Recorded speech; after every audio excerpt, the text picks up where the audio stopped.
Картофельные хачапури с сыром, без дрожжей, без долгого ожидания. Готовится очень быстро и просто.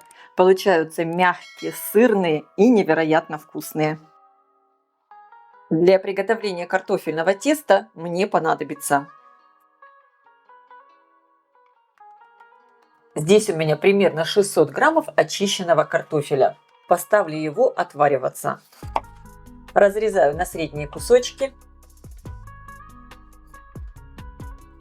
Перекладываю картофель в кастрюлю, заливаю холодной водой и ставлю отвариваться.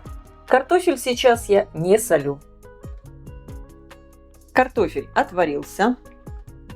Сливаю воду. И после того, как слили воду, верните кастрюлю еще на плиту, чтобы выпарить всю лишнюю влагу. Буквально прогрейте картофель еще 1 минуту. При помощи толкушки делаем картофельное пюре. У меня вот такая электрическая толкушка. И пюре поэтому я могу сделать очень быстро. Друзья, но ни в коем случае не используйте для приготовления пюре блендер, чтобы не получилась такая клейкая масса.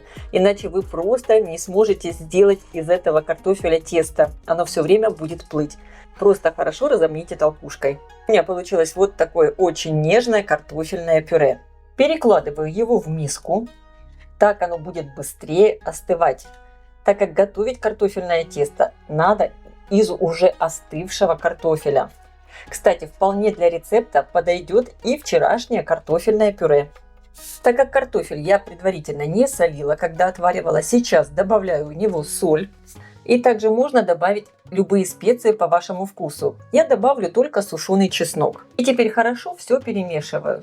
И как видите, я взяла специально такую большую миску, чтобы картофель можно было как бы размазывать по миске, чтобы он быстрее остывал. И обязательно, конечно, попробуйте на вкус. Пюре у меня уже полностью остыло. Оно такое еле-еле тепленькое. Теперь я сюда добавляю 1 яйцо, перемешиваю.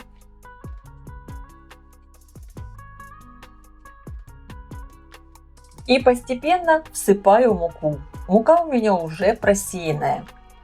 Муки для рецепта может понадобиться больше или меньше, в зависимости от влажности картофеля. Всего я брала 200 граммов муки вместе с подпылом. Вот видите, сколько муки у меня осталось. Я сейчас ее взвешу и скажу точно, сколько муки я добавляла в тесто. У меня осталось ровно 50 граммов. То есть в тесто я добавила 150 граммов муки. И здесь я уже подготовила сыр. У меня здесь 300 граммов сыра моцарелла. Тесто я делю на 3 части. У меня будет 3 лепешки. Тесто здесь липковатое, поэтому обязательно пользуемся дополнительно мукой. Сыр делю на 3 части. Каждая получается по 100 граммов. Стол я подпыляю мукой. Тесто также. Скалкой его немного раскатываю. В середину выкладываю начинку. 3-ю часть сыра. 100 граммов. И теперь закрываю тесто. Хорошо защипываю. Лепешечку переворачиваю. И вот таким образом руками немного ее растягиваю. Аккуратно, не спеша. Все делаем как с обычными хачапури. Если чувствуете, что здесь внутри образовался воздух, можно проколоть зубочисткой. Слишком тонко я эту лепешку не растягиваю. Здесь картофельное тесто, поэтому не надо переусердствовать. Вот такой размер вполне достаточно. У меня получилась лепешка диаметром примерно 17 сантиметров. И формую остальные 2 лепешки. Главное, обращайтесь с этими лепешками очень аккуратно, так как тесто здесь такое очень нежное. Разогреваю сковородку, наливаю растительное масло, делаю огонь тише и выкладываю на сковородку мою первую лепешку швом вниз. И на среднем огне обжариваю примерно по 3 минуты с каждой стороны. Вот такая красивая румяная лепешка получается. Обжариваю со второй стороны. Тесто у нас здесь раскатано очень тонко, и фактически тут нечему готовиться, тесто картофельное, поэтому обжаривается все очень быстро. Можно, если хотите, еще раз перевернуть на другую сторону. Первая лепешка готова. Снимаю ее на тарелку с бумажным полотенцем. Она очень нежная, поэтому я это делаю при помощи 2 лопаток. Вот такая красивенная лепешка получается. Она хорошо обжарилась со всех сторон. И, конечно, таким образом пеку все лепешки. Очень аккуратно выкладывайте на сковородку, чтобы не обжечься. Лучше всего лепешку выкладывать от себя, чтобы не брызнуло масло на руки.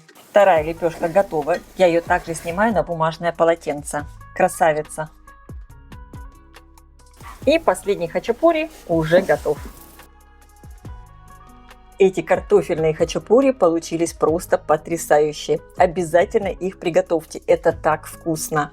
А я желаю всем приятного просмотра и приятного аппетита. Если видео вам понравилось, поставьте лайк, напишите комментарий и подпишитесь на мой канал, чтобы не пропустить новые интересные рецепты. Всем пока!